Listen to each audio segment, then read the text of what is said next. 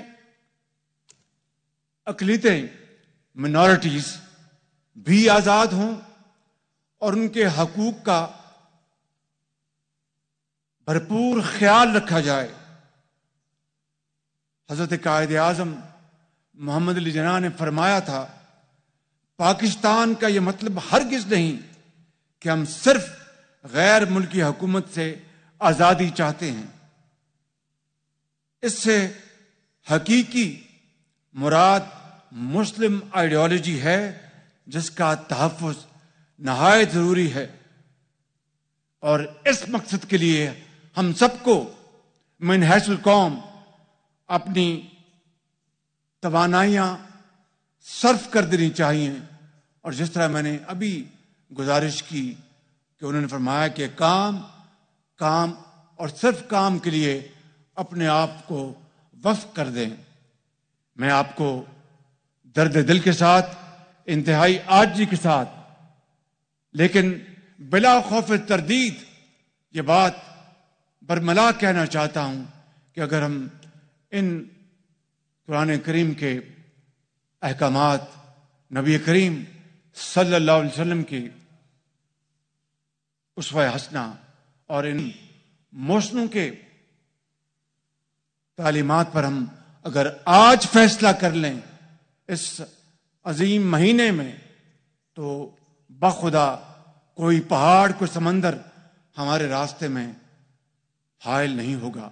اور ہم انشاءاللہ بہت جلد اپنا مقام اقوام عالم میں اپنی طاقت کے بل بوتے پر ہم انشاءاللہ اس کو حاصل کر لیں گے.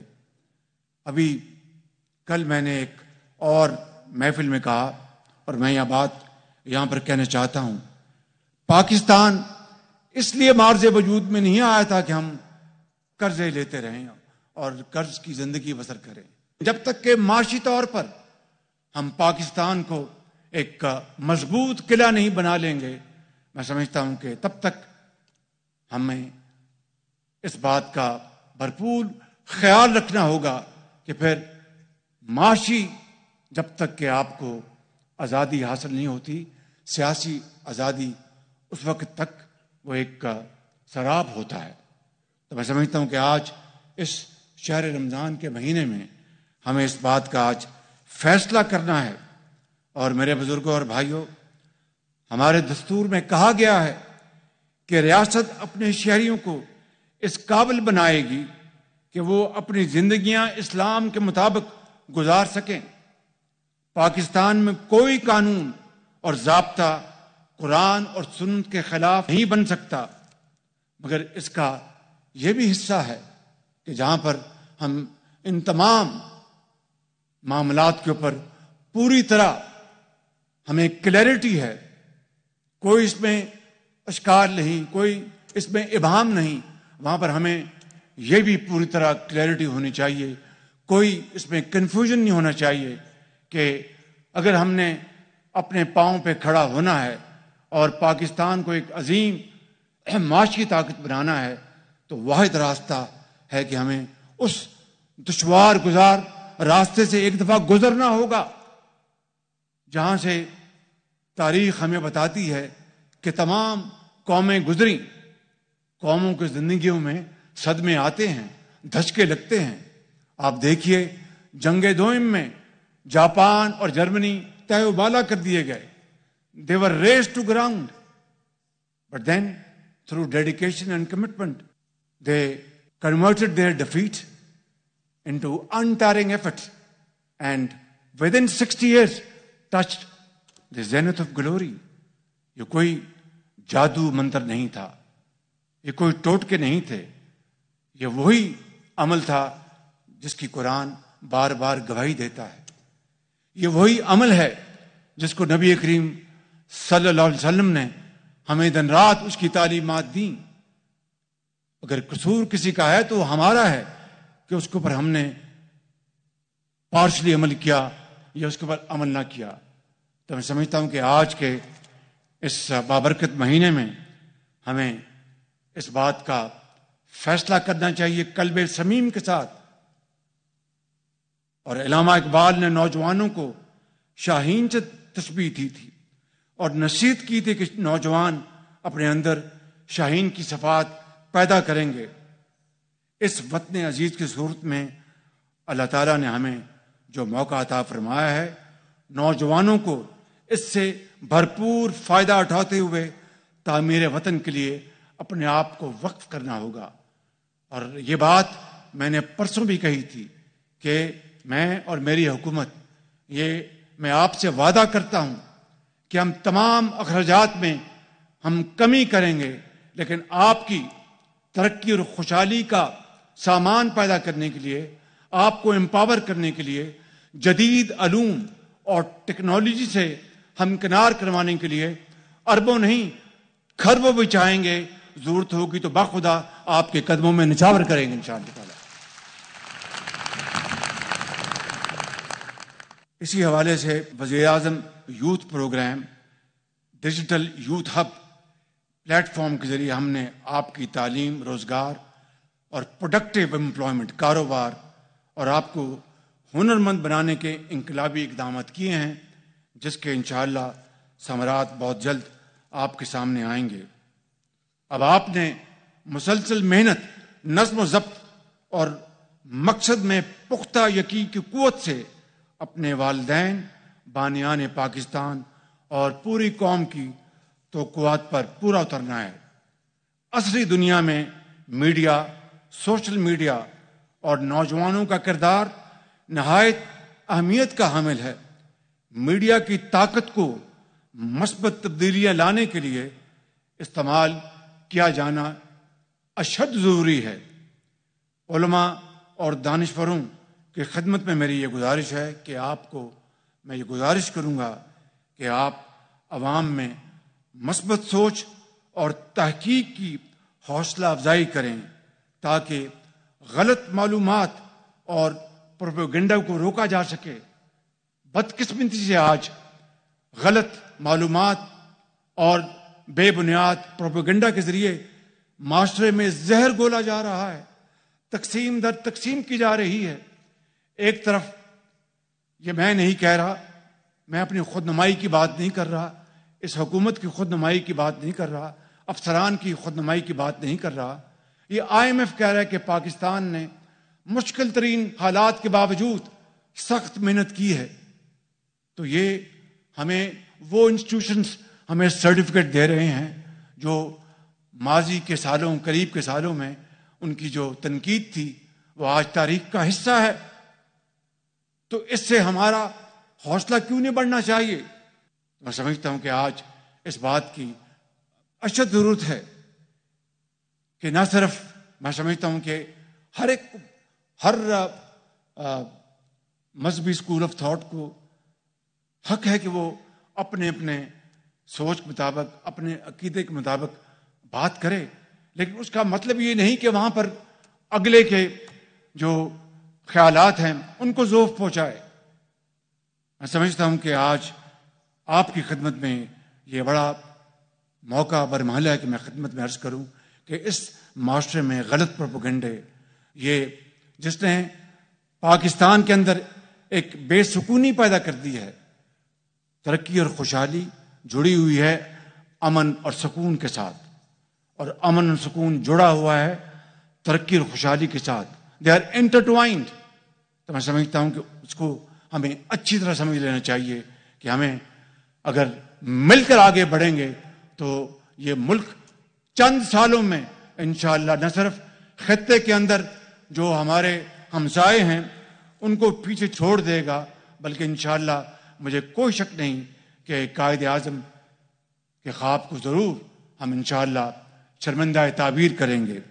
میں آخر میں یہ کہنا چاہتا ہوں کہ ہم اپنے فلسطین اور مقبوضہ جموں کشمیر کے بھائیوں، بہنوں اور بچوں کے ساتھ یکجہتی کا اظہار کرتے ہیں جو قابض اور ظالم افواج کے ظلم و جبر کا نشانہ بنے ہوئے ہیں۔ جنگ بندی کی خلاف ورزی کرتے ہوئے اسرائیل نے پھر فلسطینیوں کی نسل کشی کا وحشیانہ سلسلہ شروع کر دیا ہے۔ 50,000 فلسطینی شہید ہو چکے ہیں۔ یہ سراسر ظلم ہے جو انسانیت کی برداشت سے باہر ہو چکا ہے۔ فلسطین اور مقبوضہ جموں کشمیر کے عوام کی آزادی تک ان کی بھرپور حمایت ہم سب پاکستان 24 کروڑ عوام کرتے رہیں گے، اور اللہ تعالیٰ کے حضور دعا کرتے ہیں کہ مقبوضہ خطوں کے مسلمان مظلوم بھائیوں اور بہنوں کو اللہ تعالیٰ آزادی عطا فرمائے۔ اور ختاماً یہ کہنا چاہوں گا کہ ہماری کامیابی کا راز ہمارے اندر موجود ہے۔ اتحاد، اتفاق، انتھک محنت اور جذبہ حب الوطنی میں مضمر ہے۔ اس یقین کے ساتھ آگے بڑھیں کہ اللہ تعالیٰ نے پاکستان کو اپنی خاص رحمت اور منشا سے نوازا ہے۔ ہم سب کی ذمہ داری ہے کہ اس عظیم مشن کو آگے بڑھائیں اور دنیا کو دکھا دیں کہ ہم محبت، انصاف، امن اور اسلامی اصولوں کی روشنی میں ترقی کرتا ہوا عظیم ملک پاکستان ہے۔ اللہ تعالیٰ پاکستان اور ہم سب کو اپنی حفاظت میں رکھے، ہمیں ہمت عطا فرمائے اور ملک و قوم کی خدمت کے مشن میں کامیابی سے ہمکنار کرے۔ آمین ثم آمین۔ پاکستان پائندہ باد۔ وزیر اعظم شہباز شریف تقریب سے خطاب کر رہے تھے۔